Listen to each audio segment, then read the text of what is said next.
Hi guys. Hi, everyone. Welcome to Still Got Questions with us, Sierra and Brandon. Brandon. We hope you guys are having a good morning. We're just sipping on our coffee. Happy 4th of July weekend to Yeah, everyone, I guess. July weekend. Very good. Yeah, because Sierra's like, what's today? No, Yeah. it's a celebratory weekend. Our questions are not probably based on anything celebratory or anything else like that, but it's it's It'd be simple. it is So, interesting. right before we got started, Brandon was like, ooh, I was just getting done watching the news, but we're not going to talk about that. And it was so funny because I actually had a question that came to me this morning and I wanted your input on some current events. So, yeah, let's go. I need to get myself together. Oh, okay. Good? Green folder. And then, I know. I keep going. I'm going to keep going and get Oh, okay. myself together for what All we right. need to be doing.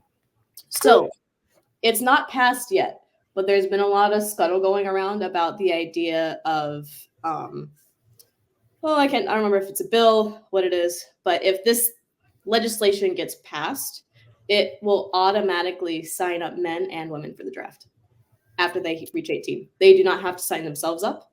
It's automatic and it's required. And men and women alike will be signed up for the draft from ages 18 to, I think it says 26 or 27. Well, I ain't got shit to worry about then because I'm voting. So Yeah, I think I'm 1 year out of that mark, depending if it's 26 or 27. But still, what do you think about that? that we were regressing back to like my great grandparents because that's what when civilization and revolutionary behaviors that were enacted, everybody that's what you did. That's what you had to do. That was your act of patriotism. And now we're in a form of.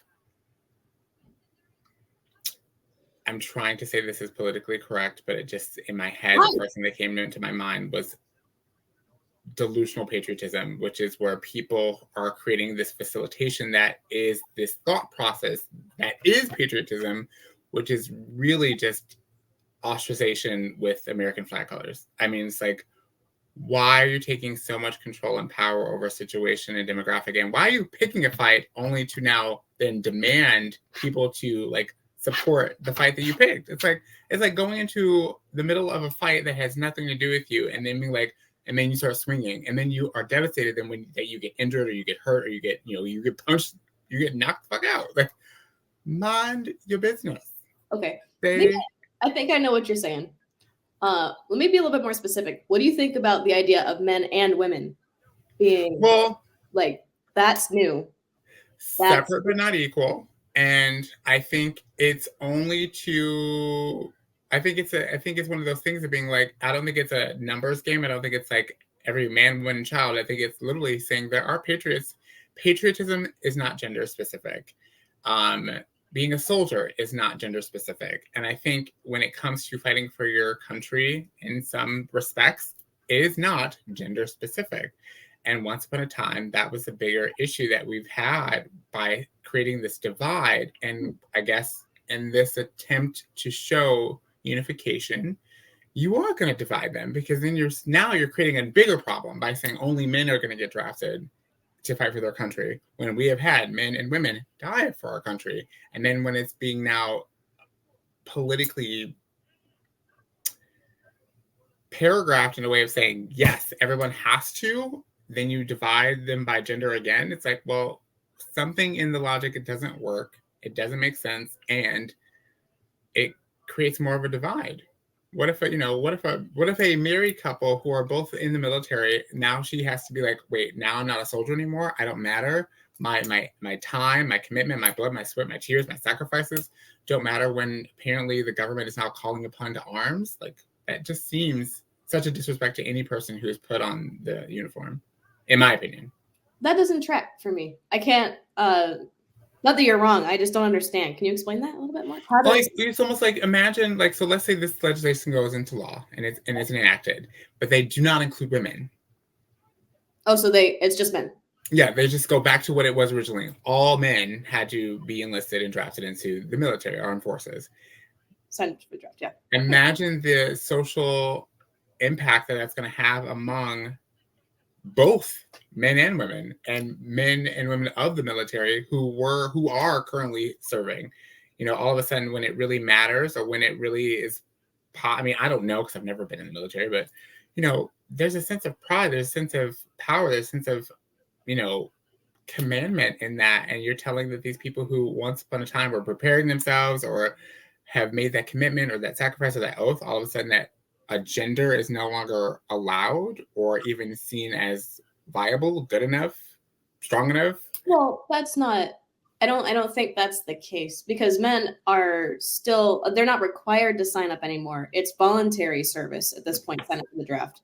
So I guess the update would now include automatic registration. Like you don't even do it, like the state does it for you. You get signed up for the draft.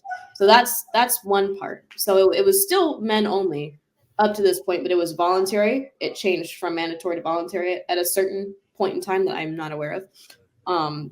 But then now, if this passes, it will be automatic, and they've decided to include women in the bill. And if that gets passed as it is right now, as it's written, then men and women equally will be voluntold to sign up for it'll be done on their behalf.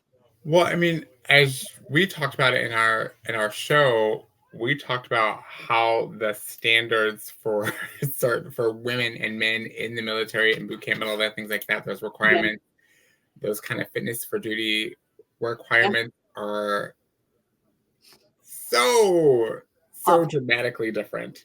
I'm pretty sure that that's going to follow the same type of regimen when it comes to this automatic enlistment draft. Like, you foresee issues, is what you're saying? Yeah, I agree. I don't know if women should be drafted, though. I don't know if I agree with that. To put it in perspective, like I won't use names, but you know who I'm talking about. Mm-hmm. What if, let's just say she was of age. Mm-hmm. What if your niece got drafted? How would you feel about that? You got put in the middle of something like you were saying, like, oh, we didn't start it, but we're over here.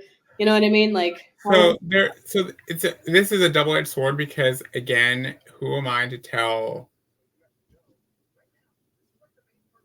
anyone in my love life, anyone in my my family, who am I to tell them what they can and cannot do? Who am I to? Well, it's not an option. It's not an option. It would be hard, and and it would be very difficult, and ultimately, it's one of those things that you can't predict it until you're in it, because like hypotheticals, you could be like, well, there's always, I mean, of course you don't want anybody to go in harm's way, especially if you know that there is literally, there is danger ahead. You're like, oh God, I cannot fathom or imagine thinking about both niece and nephew going into that. So just because, she's a she doesn't make it any less damaging to me being like, oh my God, I want nothing more than to remove this ability from them having to commit to this kind of obligatory thing, if it ever does happen. I think that's with any family member. I mean, I'd be the same way if you had to go, or any of my young buck friends being like, all of a sudden their lives have to be ultimately changed, and then possibly their days are numbered, or whatever the case may be. It's a scary, disheartening thing to just consider, let alone have to accept, and then try to be supportive and an anchor of being like, okay, it's it's going to be okay. Trying to be that person to say, you know what, it is, try to make that. I don't know. It's that's a hard question. It's a really, really hard question.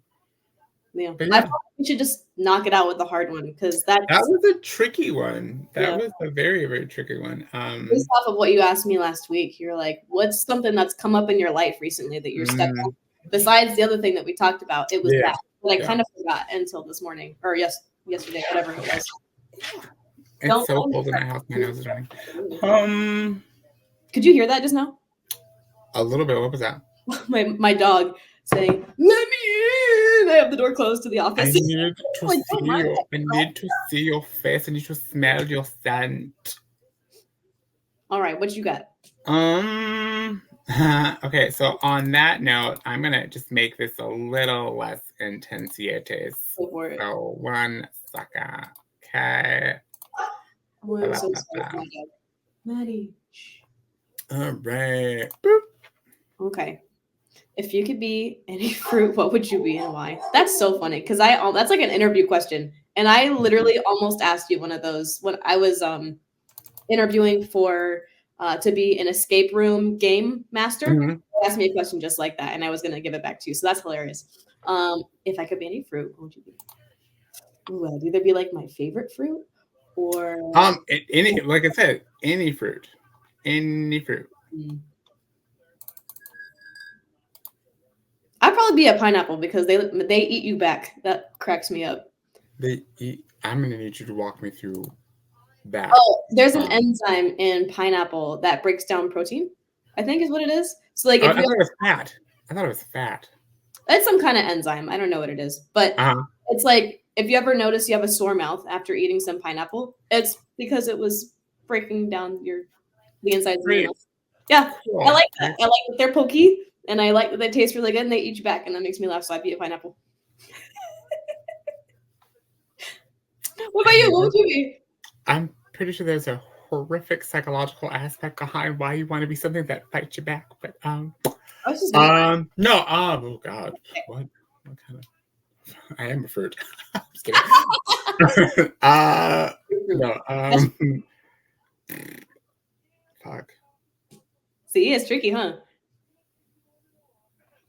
Why is the first thing that came in my head super phallic and stupid? I don't know if eggplant's a fruit. Is it? I was gonna say banana, but thank you. Oh. I love how she went right to the most obvious emoji that. Sorry. It was funny. What do you think? I don't even remember what fruit I liked as a kid. I mean, I like pineapple too, so fuck. I guess that's it. Cause like, okay, pineapples. oh, pineapples. Team pineapple. Yeah. Okay. All right. Let's see. What do I got? Ya darna. This was like a rollover question from last week, so this would be cool. What brings you joy and elation or elation? Oh, synonymous. What brings you joy? Elation. Like elation is just extreme joy. I mean, recently I've had to really understand the difference between joy and happiness because there is a difference. For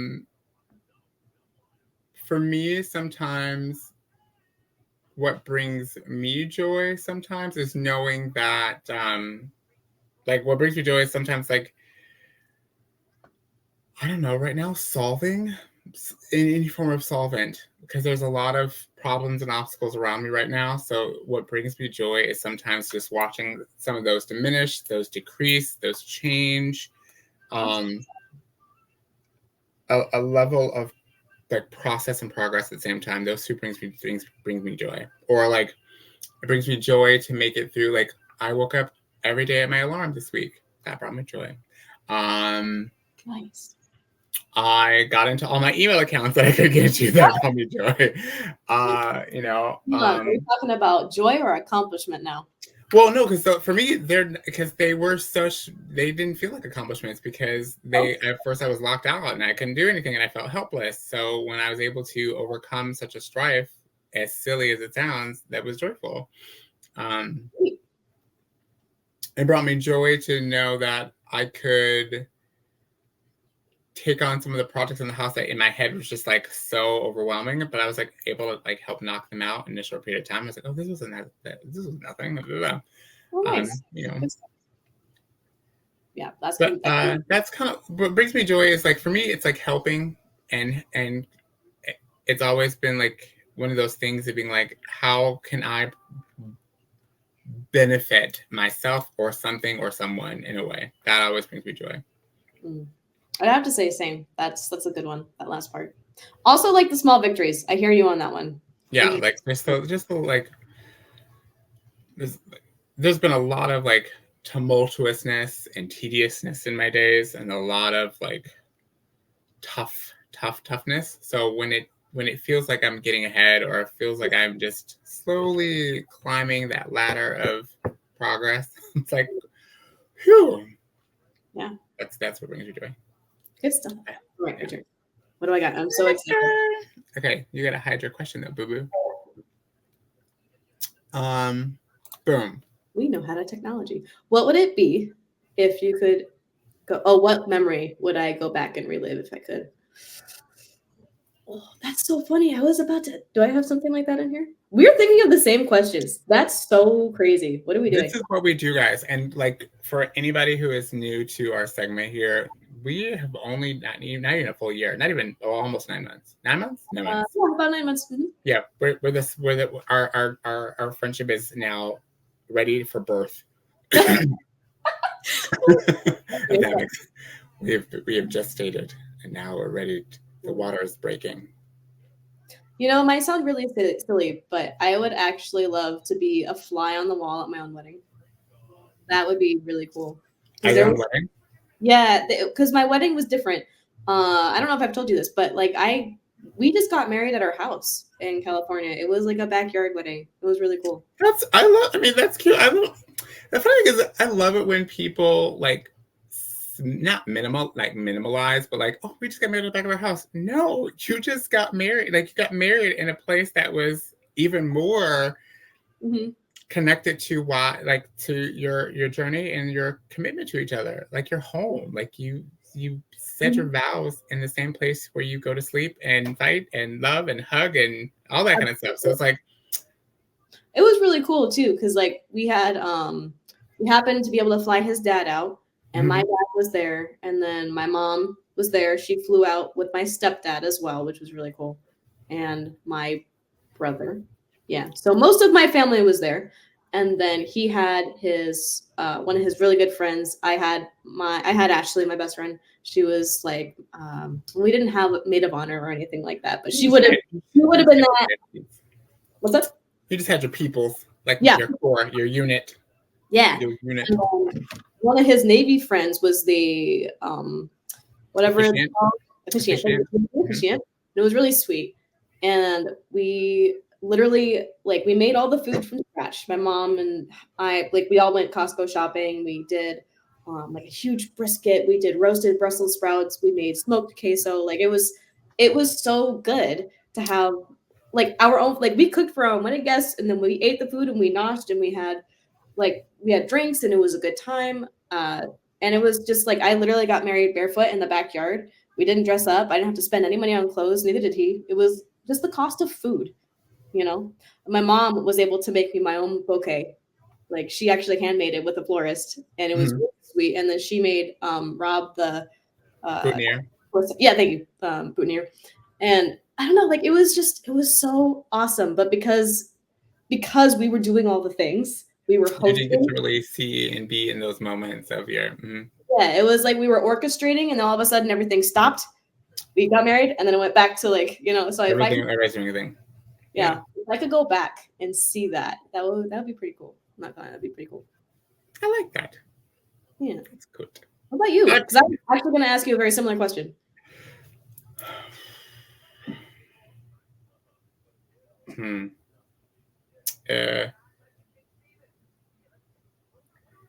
It's not realistic and it's not real, and I know I know I would never be that person that I am now in that time, in that space, but I guess I'm gonna be selfish to say it'd be both times. It'd be two. I think at the times when my mother was alive, I want to relive some of those memories. Oh yeah. And then I want to relive the memories when I was diagnosed. I want to relive that memory and do it differently. Oh, wait, I lied. I take that back. I also want to relive one other memory when I was engaged. Oh.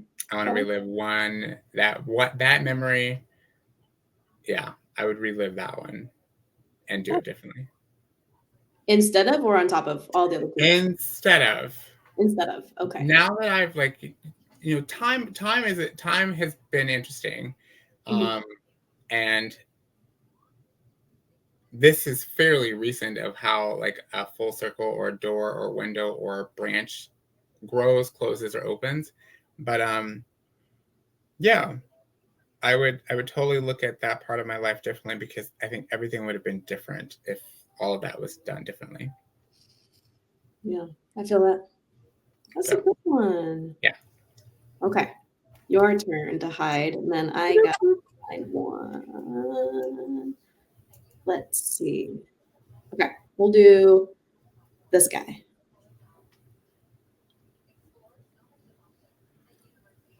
I will come up in this room and I will either have a salty, sweet snack or both.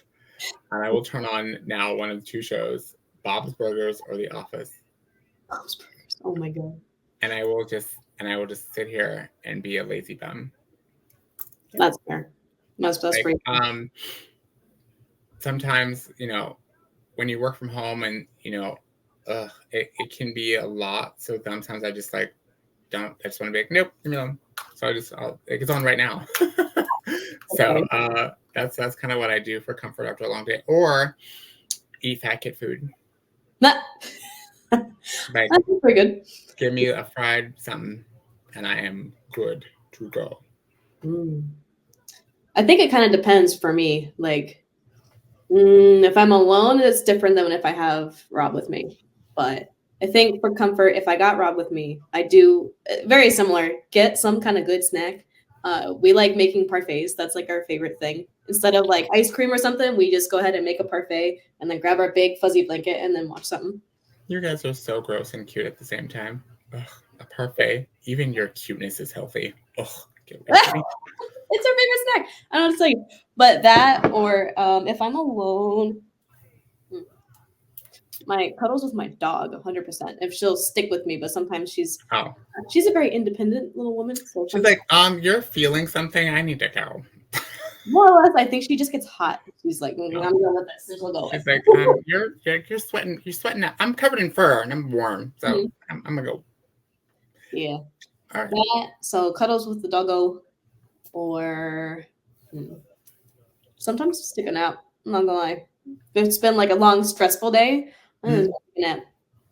Oh, yeah. For me, naps used to be a huge identifier that I was handling stressors like not as healthily. So I was like, nope, gotta stay awake. So I wouldn't take a nap anymore, because I literally would get so stressed out that my body would like go to bed, collapse, and it would just not be helpful. So naps are only privileges when I'm like actually exerted, not when I'm just like mentally drained. Well, good for you. That's so healthy. Oh my god. I don't do that very often anymore, but I did do that after the parade yesterday. Well, that's a lot. I mean, that's a lot of fucking stimulation. So like, yeah, like and nap. Yeah, brain reset, recharge. Might have been the giant red, white, and blue drink that we had afterwards, but that was fun. That sounds. It was like a goblet of like this. It was like over. It was too much. All right, your turn. What do you think? Oh man, if you could switch lives with someone for a day, who would it be?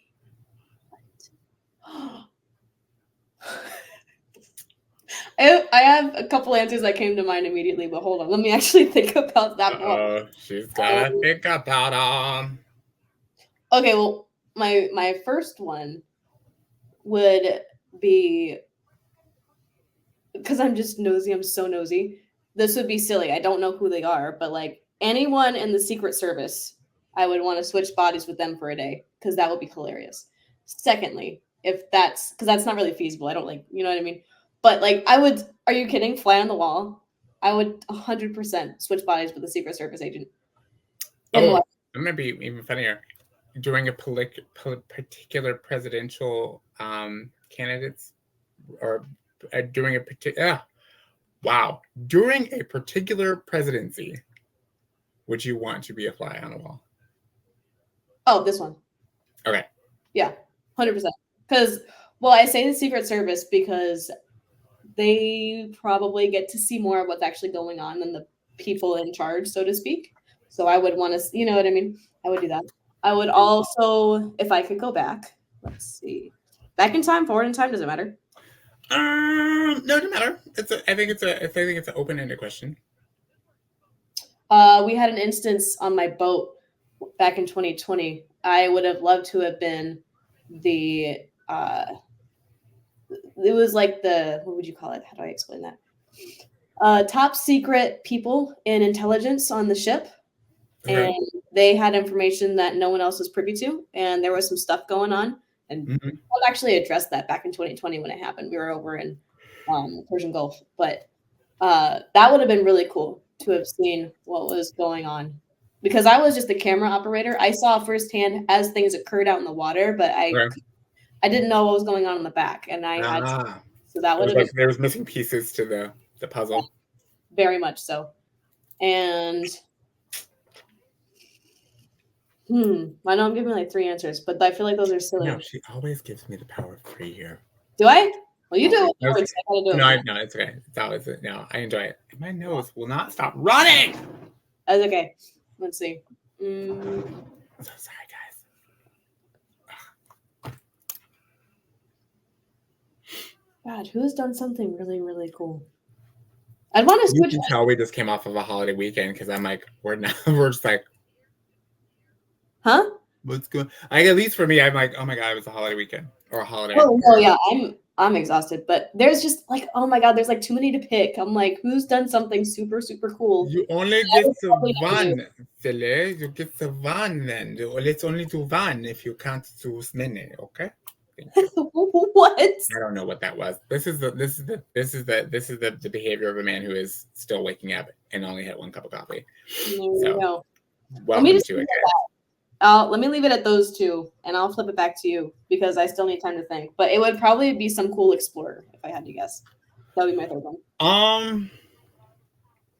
If I could switch lives with someone for a day, well, clearly, president. I would switch lives with the president, or a political figure of epic change. I would also switch lives with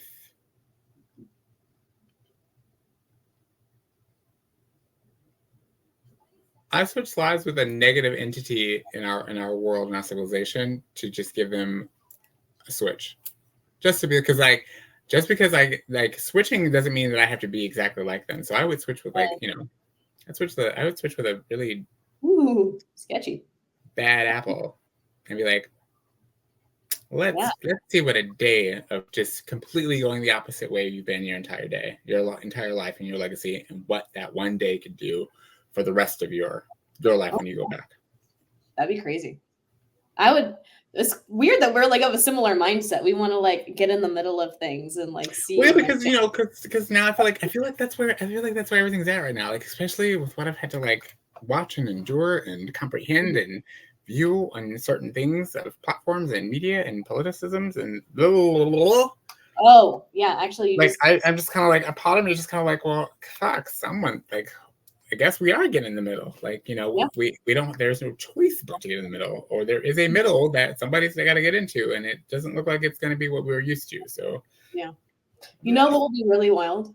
And I don't know if I'd actually want to do this, but it just occurred to me while you were saying that, because you were like, I do that and then offer some change and see how that affected things. Man, what if, this is totally suppositional, not saying I want to do it, but like, what about switching bodies with a serial killer? I mean, as a person who's watched Dexter and loves it, right? Wouldn't that be wild? That would be nuts. I don't know what the immediate emotional response would be for me right now, because right now I'm having way too many of them. So, I would be very curious, because there's. When I was in college, I wrote a paper on nature versus nurture. That was one of the topics we were covering. Well, it was a wide open paper topic, but that's what I chose. And so I did like 10 pages on that, just nature versus nurture, and did a bunch of research on the warrior gene and like all kinds of stuff.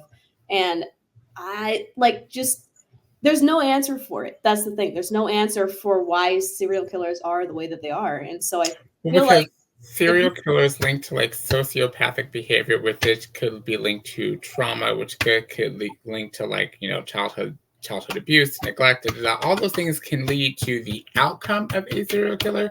But the birth of a serial killer has lots of other strands that then eventually lead to that. I mean, that have been said to lead to that, because I feel like every human being has that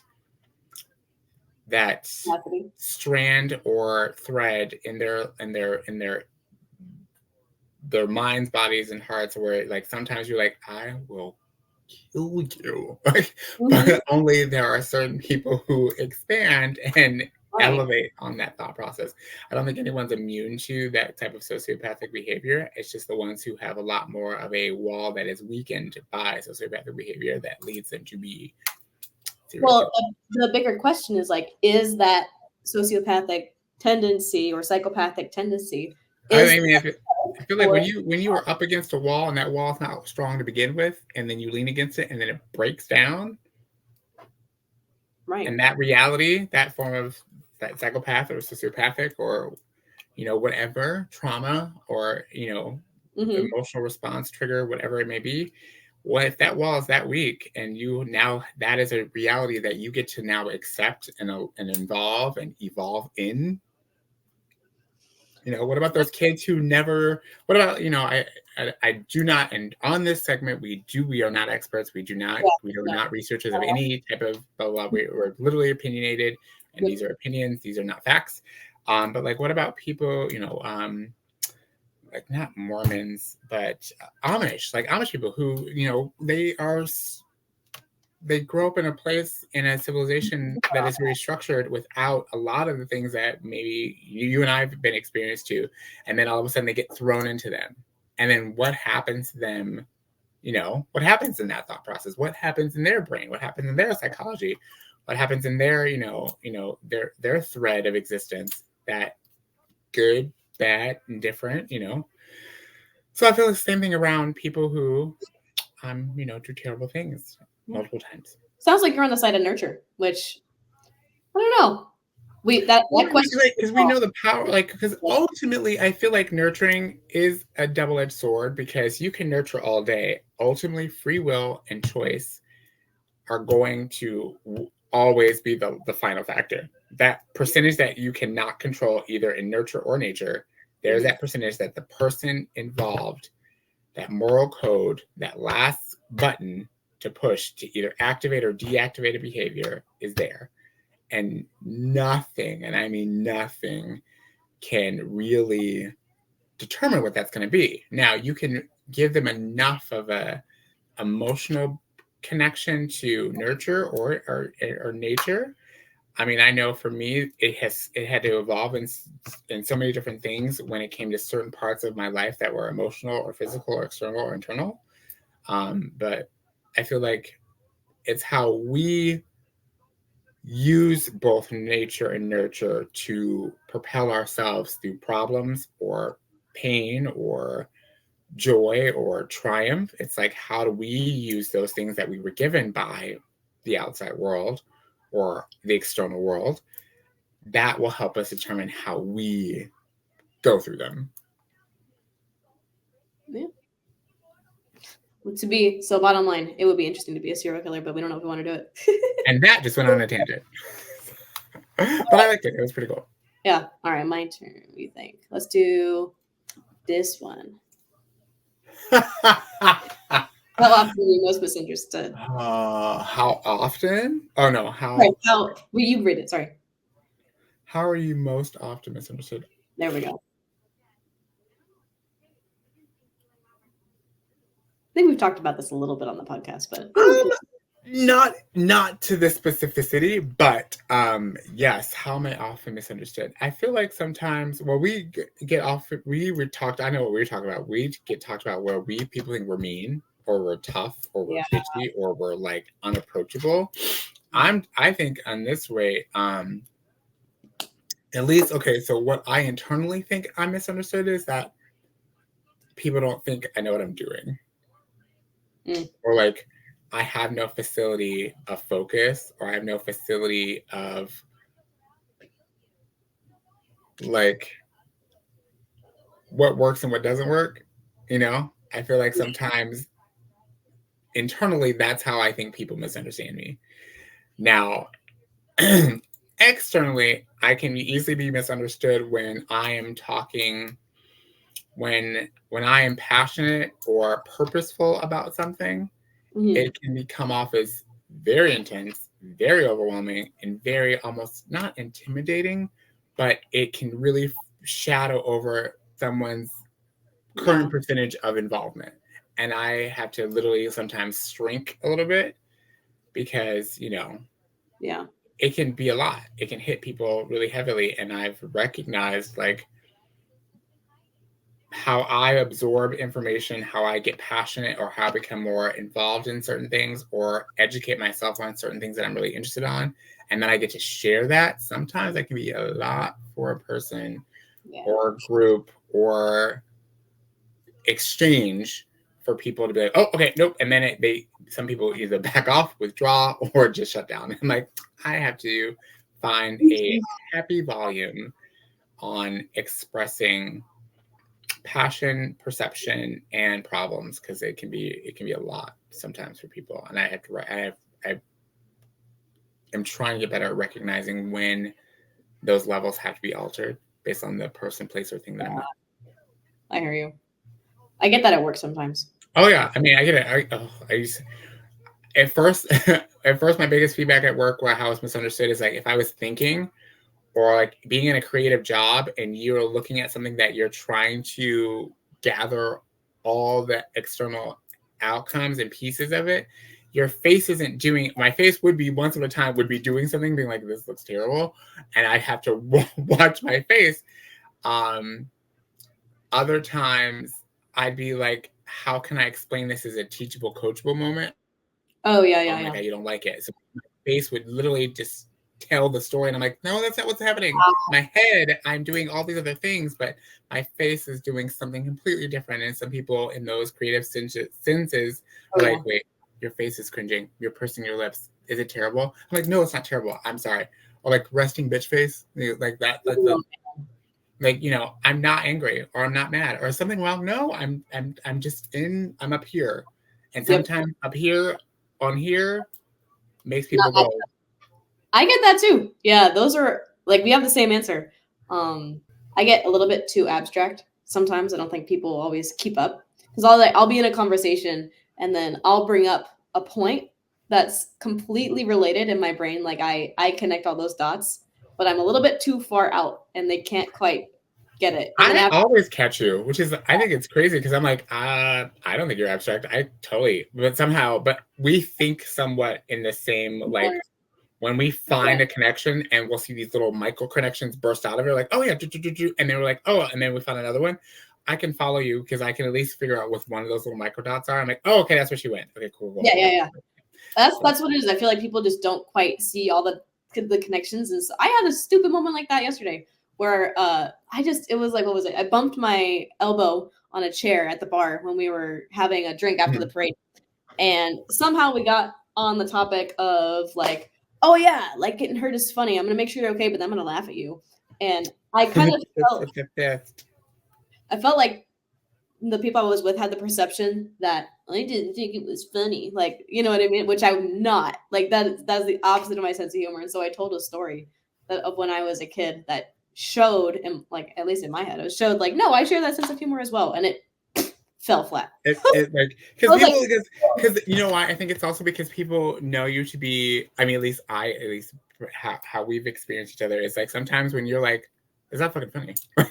And if it's not, people know that you're just kind of like, no bullshit. No. Oh, yeah, that's fair. It's very, very much like, so when you were like, oh, I'm being quirky or funny, or like, what is that? No. What do you? Well, that's true. There you go. Like, that's another misunderstood. Don't do that. I don't want to. Mm-hmm. Like don't. Yeah, that's like me trying to like see you in a ballroom gown and like cha-cha, and I'm like, I'm gonna roll over and pass on. But like, that's not. By the way, I went dancing on Wednesday. That was really fun. We went out to a club down in Schaumburg, and that was really cool. Again, like and sometimes I feel like that's because of how the essence of how we met each other. You were like, teaching people how to, fight and defend themselves. So I'm like, I can't see you. But it's one of the things that I look forward to learning and developing. So yeah. Is it my time? Yeah. Okay, we're gonna keep the same trend.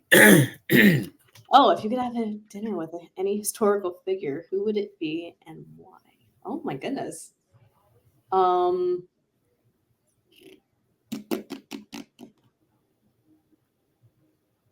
Man, that's tough.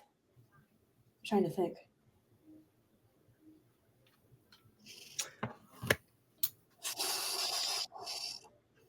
Winston Churchill. Because that would be interesting. Yes, and the sad thing is I'm going to sound like a complete idiot. I'm like, I don't know. I don't remember Winston Churchill. I know he's an author of some sort, right? Yes. Oh, honey. Do you want me to edit that out? Yes, please do, because I sound like a complete other jackass. I should have just kept my mouth shut. Hi, everyone. It's Sierra coming in with an editor's note. I just wanted to address this funny situation right here. First of all, I want to let all of y'all know that Brandon and I had a great discussion after this episode about Winston Churchill, and we got some clarity on all that, and we kind of giggled about the absurdity of it happening live during the stream. But I don't want any hate coming from towards Brandon about this, because, man, it's been a long time since he was in school, and we forget things, all right? So obviously it was an embarrassing moment for just a split second being caught on camera like that, but I consulted with him and he said leave it in because that's human and that happened. And we always say keep our egos out of it. And so we left that in there for you guys to show that we live by our own rules, even though that's extremely embarrassing. And to be clear, watching that back, it seemed a little condescending for me to be laughing, but I have worked that through with him and he was not upset when that happened. He did not take my laughter in any kind of negative way. And like I said, I cleared it with him before finishing the edit for this video, so he approved it. All right, no hate for him, and don't come at me either. We love each other. We're good. We're good friends. All right, back to the video. No, that's funny. We can talk about that after, but oh man. Okay. I think it would probably have to be Winston Churchill because that'd be pretty cool. I don't know. I feel like he would like the conversation will be very interesting. When I don't know, probably before the war. Yeah, probably when he's like in his 20s or something. Like that'd be. He's the prime minister. Winston Churchill was an inspiration statesman. Got it. Now I'm caught up. Probably in his 20s. Like I wouldn't. Well, I don't know. Would it be? It's not like you said, well, yeah. Let's just say when he's like before history knew him as Winston Churchill. I would have loved to have dinner with him. That would be cool. What do you think? Considering my illiteracy behind the person who it was, I plead the fifth, no comment. But I think that's great. I'm happy for you. Oh, come on, you gotta know somebody. Like who would I? Yeah. Who would you? It's tricky, huh? So many options. So I was thinking about like you said historical, and I kind of went not politicians per se, but like everything's historical. That could be like a musician. It could be an art. I changed my answer. Van Gogh. Oh, that's a hard choice. Man. Edgar Allan Poe. That's a good one. I have a whole book of his stuff. Oh, I wanna get inside that crazy. Dude. Or Emily Dickinson to understand what her solitude is really like inside her head. Yeah. That's a good answer. Oh, we got to do more of that. Actually, take it back. Mary Shelley. Frankenstein. Okay. Good authors. Yeah. That would be an interesting one for sure. Dude, we could do a whole segment on just that. That would be really cool. We should write that down. Like who would you take lunch? Who would you invite to your parents? Yeah, right? Okay, let's see. We did this one. We did that one. Let's end it with this guy because we've been talking about it for a little bit. So maybe you had a chance to think.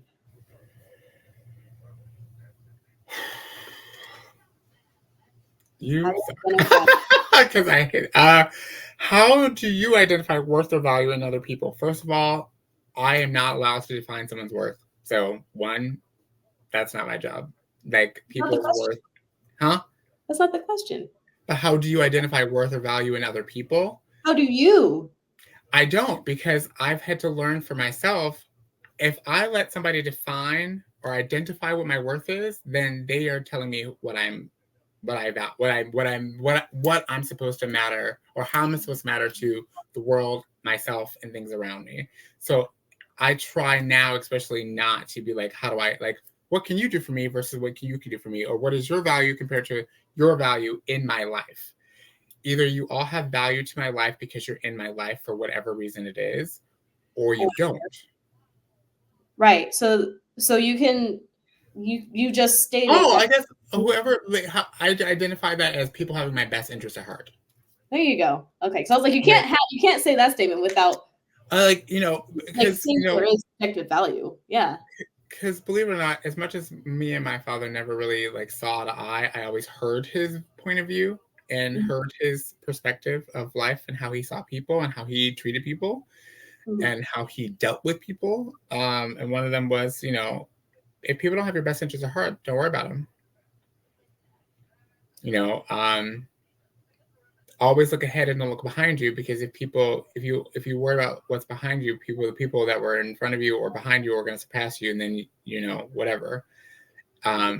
So for me, it's like best interest at heart, whatever that interest is at that point in time, that's in your heart in those moments. It's like you cannot have these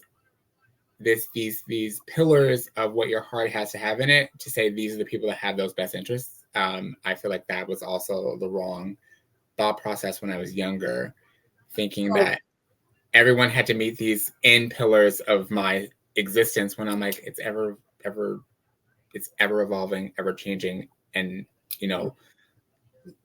love, it's not permanent. It has no permanence, and it's like staple of why it means something to me. What I loved when I was 20 is not what I love when I was 30, is not what I love when I'm 40. So the best interest at heart for me is always like, it's like at that time and at that place. There are certain, foundational things about it, but treating me what with respect. What are those things? I think seeing me as a person of, of course, respect, and empathy, and just knowing that it matters to me, no matter what it is. It does matter. Like whether you break your toe or break your arm, it matters to me. Whether you're going for a checkup or for surgery, it matters to me. Whether it's you're saying you want those values in other people as well. Yeah, whether it's to teach me or hurt me, however it is, it matters to me. I'm sensitive. It matters. Like all those things matter. So, and those things for my values is like when people know that kind of shit matters to Brandon. So recognize that when I have people who recognize that it matters no matter what it is, whatever my emotional state is at that point in time, it does matter. It's not something that is dismissible. It's not something that just gets to be like, oh my God, you're being sensitive, because that was what I was told as a kid so many times about my emotions. And I was like, well, tough shit, it matters. Like, it matters that I'm hurt this way. It matters that I've had this kind of pain in my life. The pain that I'm experiencing matters, no matter how people are observing it or seeing it. It still matters.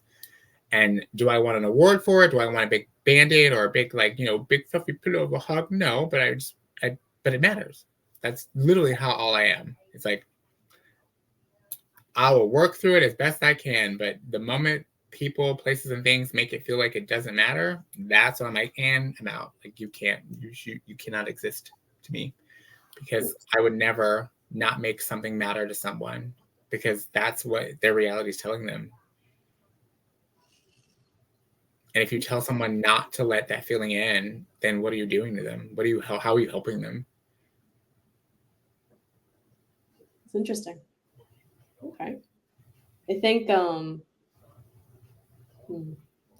the way that I've sort of, so I'm still wrestling with this question. So the way that I've settled on it so far, because we're both evolving in this one. Let's make that clear. Yeah. This is a question that's recently come up in both of our lives because of me, and we're both still thinking about it. So this is not our final answer. But I think the way that I identify worth or value in people, well, one, it has to be by their actions and not by their words. Because what you do speaks truer to who you are than what you say.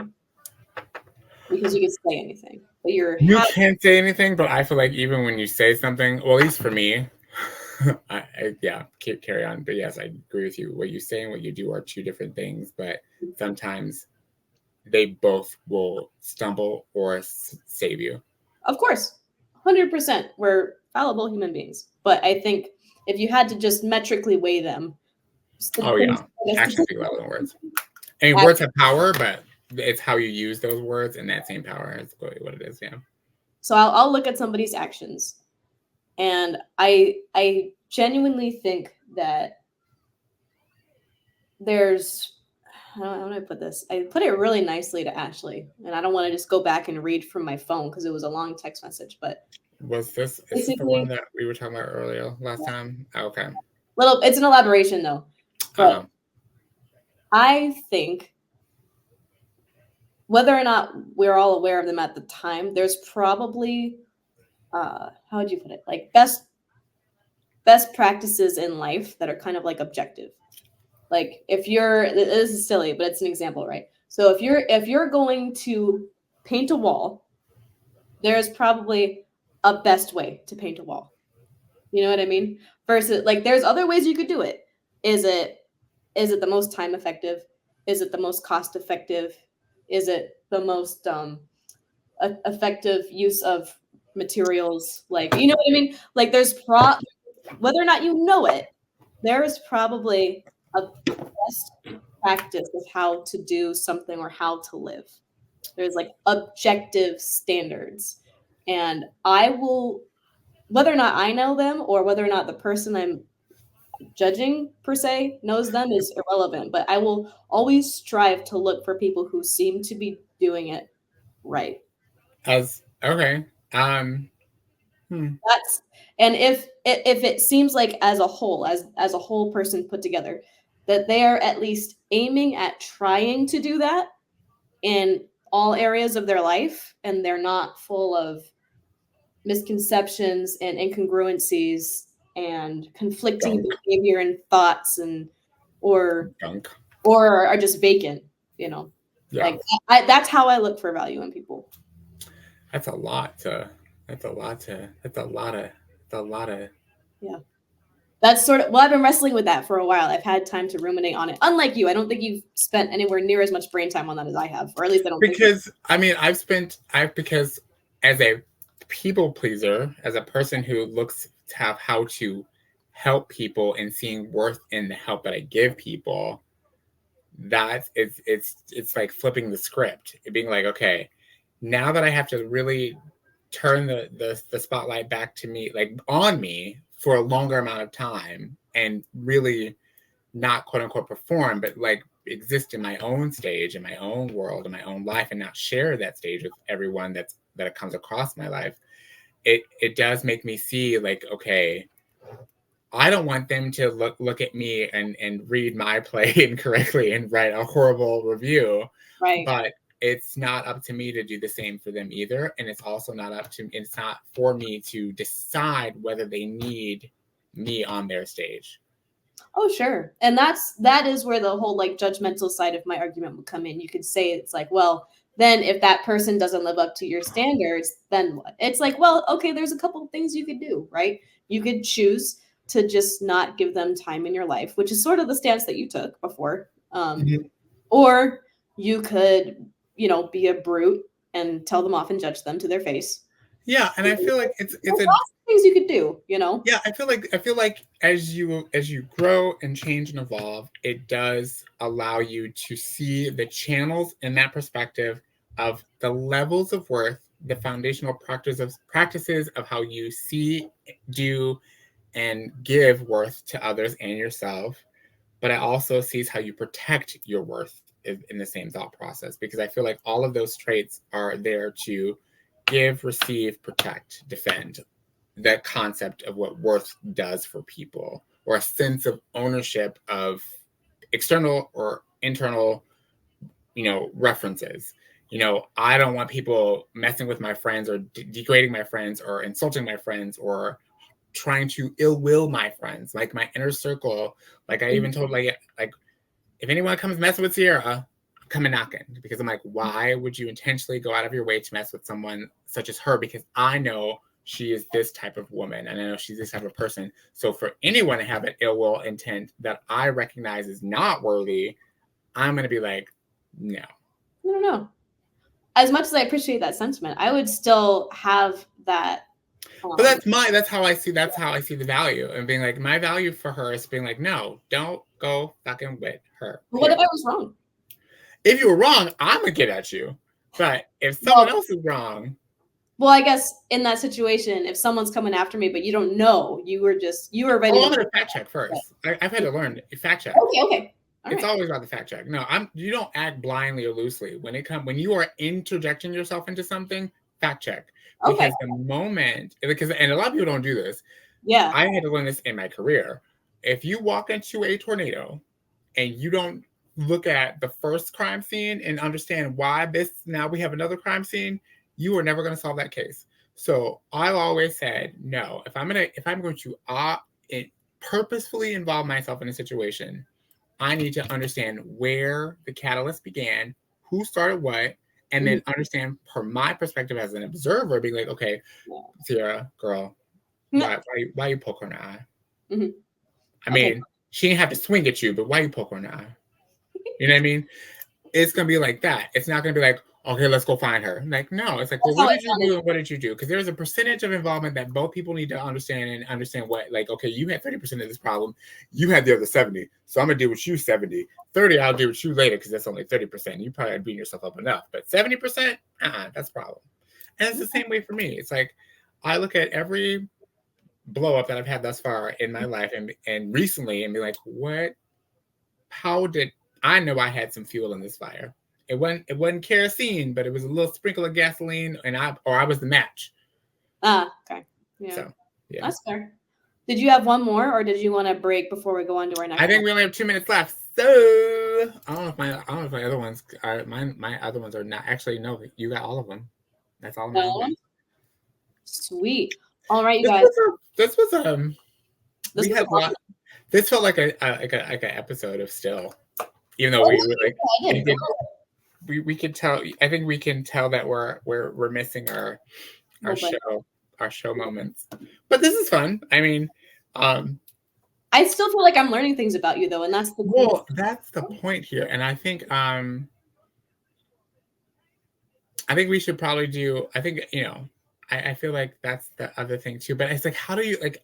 I want people to really start, like, once we get these out, I want people to be like, have you guys gone through this? Even not in this phonetics type of way where you're asking each other questions every week and but like in a friendship, in a bond, in a connection, have you started to see yourselves change in how, like, what you've learned about them and how that has shaped your vision and identify their value, I guess, in your life? Because this question kind of is the same full circle of being like, oh, how in friendship and connection, is this where worth is built? Is this where foundational connection is birth? Like, is this where people really start to go from acquaintance to, like, friend, like genuine?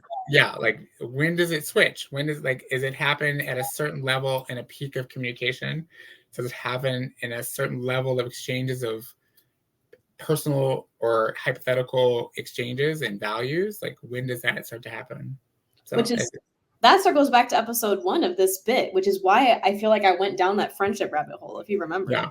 Like this, I remember that rabbit hole. This right now is exactly where I was at before we started shooting this segment. And I was like, my mind was blown a little bit. I was like, wow, like considering all this stuff. So it'll be interesting. We've got, I think, one more to do after this. So we will see you guys Thanks for tuning in, and please be sure to follow us on YouTube, Facebook, Instagram. Small Talk is Lame, or Still Podcast. That was a beautiful voguing, which I loved it. Yeah, but I'm Brandon. I'm Sierra, and this was Still Got Questions. Still Got Questions. All right, bye guys. Bye.